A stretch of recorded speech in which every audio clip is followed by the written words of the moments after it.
in Ontario at the time.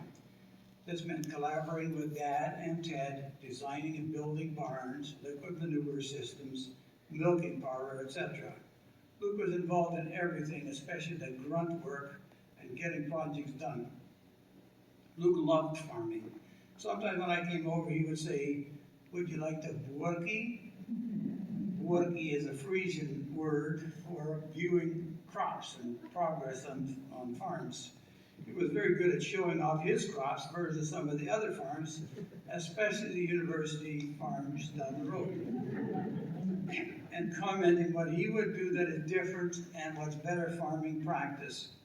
Not only that, he knew a lot of the local farmers and even what was in their barns. So it was a free professional farm tour with a running commentary.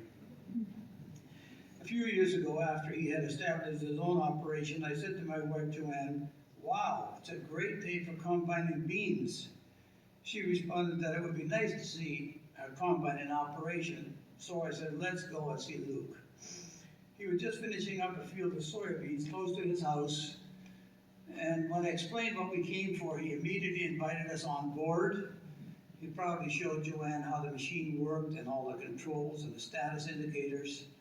A bit later, she remarked, "Wow, you need to be smart to be a farmer," which is a very true statement. Luke was also an avid reader and liked historical novels and biographies. He devoured a lot of books. Luke was forthright. He knew where you stood on issues, and he was one of a kind. He valued life and was concerned that we need to have purpose. Even though for many years Luke lived with extreme pain, he was usually optimistic and had a positive outlook on life. Our mother's favorite hymn was "Great is Thy Faithfulness." Luke was always filled with gratitude and thankful to the Lord for his faithfulness. Recently, when I asked how he was doing, he said, "Great." After a short pause, "Actually not that great." He did often mutter under his breath. And he said, "Oh, yeah." He said that a lot, and that was to cover up his pain. "Oh, yeah."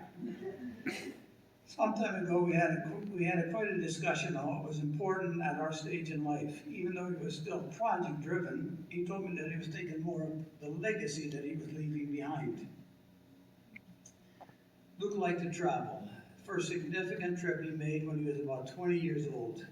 He traveled with my cousin John, who was about 18, from New York State, and they went in John's 1964 Pontiac GTO.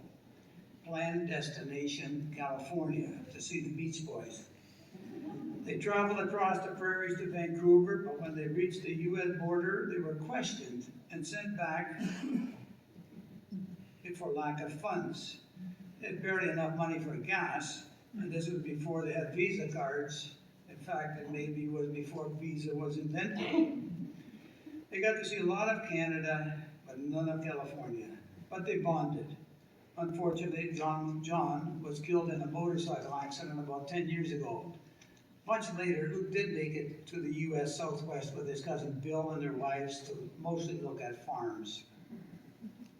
Joanne and I occasionally traveled with Luke and Kathy, but there were many missed opportunities due to his fragile health. About 4.5 years ago, he surprised us by driving all the way to Dallas, Texas, for our cousin Charlie's 50th anniversary.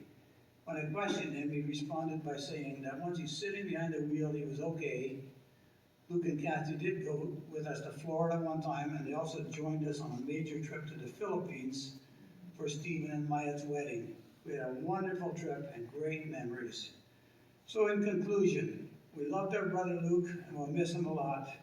We were blessed that the Lord gave him to us for 71 years to enrich not only our lives, but many others. He had a good testimony and left a good legacy. He was faithful to the end, and now in eternity with the King of Glory. Praise be to God.